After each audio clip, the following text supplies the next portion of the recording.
to my tent. I promise that I will at least look at it." She nodded, then stood. "Elend's having a meeting tonight to plan our next moves. He wants you there." She trailed a faint perfume as she moved to leave. She paused beside his chair. "There was a time," she said, "after I'd taken the power at the Well of Ascension, when I thought Elend would die. But he did not," Sazed said. "He lives still." "It doesn't matter," Vin said. "I thought him dead. I knew he was dying. I held that power, Sazed. Power you can't imagine. Power you'll never be able to imagine.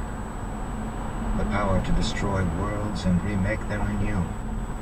The power to see and to understand. I saw him, and I knew he would die, and knew that I held the power in my hands to save him." Sazed looked out.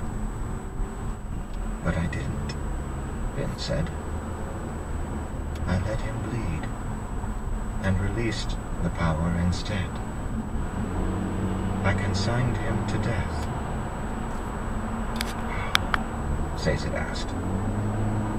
"How could you do such a thing?" "Because I looked into his eyes," Vin said, "and knew it was what he wanted me to do. You gave me that, Sazed. You taught me to love him enough to let him die." She left him alone in the tent. A few moments later, he returned to his shaving and found something sitting beside his basin. A small, folded piece of paper. It contained an aged, fading drawing of a strange plant. A flower. The picture had once belonged to Mare. It had gone from her to Kelsier, and from him to Vin. Sazed picked it up, wondering what Vin intended to say by leaving him the picture.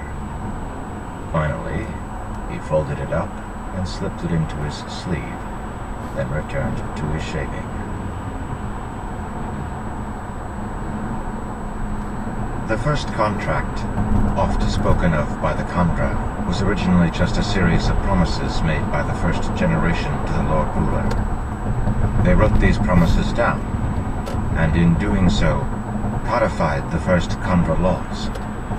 They were worried about governing themselves, independently of the Lord Ruler and his empire, so they took what they had written to him